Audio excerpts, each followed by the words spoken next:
আমি মাধ্যমিকও দিইনি, আমি উচ্চ মাধ্যমিকও দিইনি, তবুও আপনাকে আমি আশা দিতে পারি আমি আপনার সন্তানের চিকিৎসা করতে পারবো। আমি আপনার সন্তানের অপারেশন করতে পারবো। কারণ আসসালামু আলাইকুম ওয়া রাহমাতুল্লাহি ওয়া বারাকাতুহু। আজ আপনাদের সামনে কি বিষয় নিয়ে কথা বলবো আপনারা ভিডিওর থাম্বনেল দেখে বুঝতে পেরেছেন। তাই ভিডিওটা টানাটানি না করে সম্পূর্ণ দেখার অনুরোধ রইল। আমি ক্লাস 10ও পড়িনি, আমি ক্লাস 12ও পড়িনি, আমি মাধ্যমিকও দিইনি, আমি উচ্চ মাধ্যমিকও দিইনি, তবুও আপনাকে আমি আশা দিতে পারি আমি আপনার সন্তানের চিকিৎসা করতে পারবো। আমি আপনার সন্তানের অপারেশন করতে পারবো। কারণ এখনকার সময়ের ডাক্তাররা আর ভালোভাবে চিকিৎসা করছে না। এই ক্ষেত্রে আমি ডিসিশন নিয়েছি, আমি সিদ্ধান্ত নিয়েছি যে বাজার থেকে কিছু বই কিনে আনবো, তারপরে আমি ভালো করে সেগুলোকে পড়ে বুঝে আমি আপনার সন্তানের চিকিৎসা করব। আপনি কি আপনার সন্তানের চিকিৎসা আমার কাছে করাবেন? মোটেই না। আপনি কখনোই আমার কাছে আপনার সন্তানের চিকিৎসা করাবেন না। কারণ আমি একজন 10 না পড়া ছাত্র, আমি একজন 12 না পড়া ছাত্র। আমার কাছে ডাক্তারি করার মতন কোনো অভিজ্ঞতা নাই, আপনি এটা ভালো করে জানেন। এই ক্ষেত্রে আপনি আমার কাছে আপনার সন্তানের চিকিৎসা করাবেন না। ডাক্তার হওয়ার জন্য যেই সব ধাপগুলো অনুসরণ করা দরকার আমি সেগুলো করিনি। যে সব জ্ঞানগুলো অর্জন করা দরকার আমার মধ্যে সেই জ্ঞানগুলো নেই। তার জন্য আপনি আমার কাছে আপনার সন্তানের চিকিৎসা করাবেন না। আমি আপনাকে যতই বোঝাই না কেন যে আমি বাজার থেকে পড়েছি, আমি অমুক জায়গা থেকে পড়েছি, কেন ডাক্তার হতে গেলে যেই সব ডিগ্রির প্রয়োজন সেই সকল ডিগ্রি আমার কাছে নেই। এই ক্ষেত্রে কখনোই আপনি আমার কাছে আসবেন না আপনার শরীরের চিকিৎসা করার জন্য। কিন্তু কি এই জিনিসটাকে যখন আমরা ইসলামের দিকে নিয়ে যাই, যখন আমাদের ইসলাম শিখার প্রয়োজন হয়, তখন কি আমরা একবারও তার মর্যাদা, তার যোগ্যতা দেখি যে সে আসলে কি ইসলাম শিখানোর যোগ্যতা রাখে? এখন তো আপনার যারা জেনারেল শিক্ষিত স্কুল কলেজে পড়ে এসে হাদিসের জ্ঞান দিচ্ছে, তারা বলছে এখনকার আলেমরা আর আলেম নেই, তারা আর ভালোভাবে বোঝাতে পারে না। এই ক্ষেত্রে আমরা দিন আপনাদের কাছে ভালো করে তুলে ধরবো, আর আমরা তাদের কাছ থেকে দিন শিখছি। যারা হাদিস ব্যাপারে অভিজ্ঞ না, যারা কোরআন ব্যাপারে অভিজ্ঞ না, আমরা তাদের কাছে দিন শিখছি।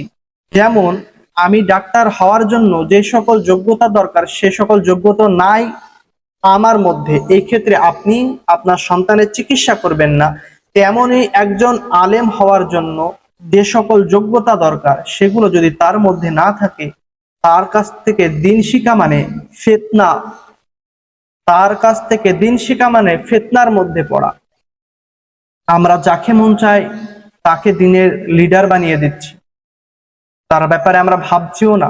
দিন তার কাছেই শিখতে হবে, দিনের শিক্ষা তার কাছ থেকেই নিতে হবে। যে ব্যক্তি 10 থেকে 12 বছর মাদ্রাসায় সময় দিয়েছে, একটি দিন শিখেছে, যে ব্যক্তি 10 থেকে 12 বছর মাদ্রাসায় সময় দিয়েছে, জ্ঞান অর্জন করেছে, তার কাছ থেকেই দিনকে শিখতে হবে। মনে রাখবেন, একজন কাঠমিস্ত্রি কখনো রাজমিস্ত্রি হতে পারে না, একজন রাজমিস্ত্রি কখনো কাঠমিস্ত্রি হতে পারে না।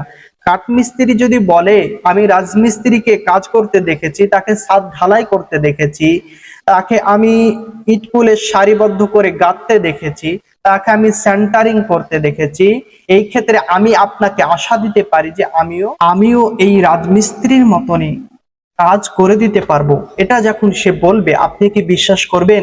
এটা কি বিশ্বাস করার মতন কথা? কখনোই বিশ্বাস করবেন না।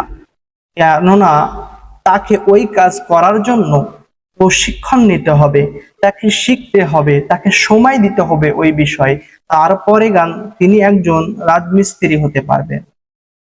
আবার যদি রাজমিস্ত্রি বলে যে আমিও কাঠমিস্ত্রির মতন জানলা দরজা ফার্নিচার তৈরি করে দিতে পারবো, তাহলে এটাও বিশ্বাস করার মতন কথা না।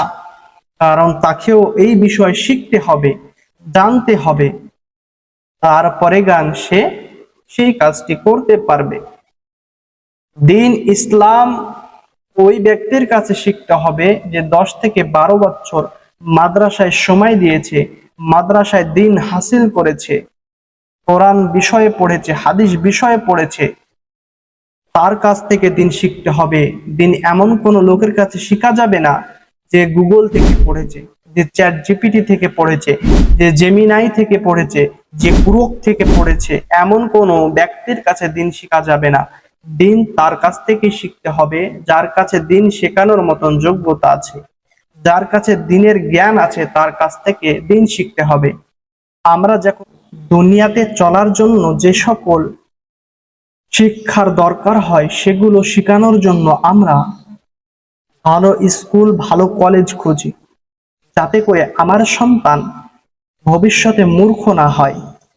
আমরা ভালো মাস্টার খুঁজি, ভালো শিক্ষিত অভিজ্ঞ মাস্টার খুঁজি, যাতে করে তার কাছে সে ভালো শিখতে পারে।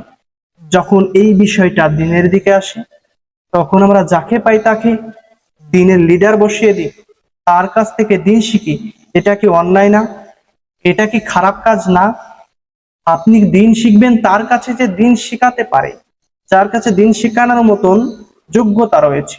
স্কুল কলেজ তো শুধুমাত্র ডিজিটাল শিক্ষার জন্য, আর কোরআন ও হাদিস এটা হচ্ছে মানুষকে মানবতা শেখানো, এটা হচ্ছে মানুষকে সৎ আচরণ শেখানো, এটা হচ্ছে দুনিয়াকে কিভাবে পরিচালনা করতে হবে সেটা শেখানো, এটা হচ্ছে দুনিয়াতে কিভাবে শান্তি বজায় রাখতে হয় সেটা শেখানো।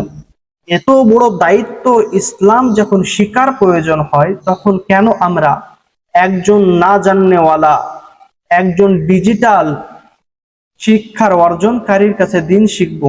দিন তার কাছেই শিখবো যে দিন শিখে এসেছে, দিন শিকার প্রতিষ্ঠান থেকে। যে কোনো প্রতিষ্ঠানেই পড়েনি দিনের, তার কাছে দিন শিখা কখনোই চলবে না।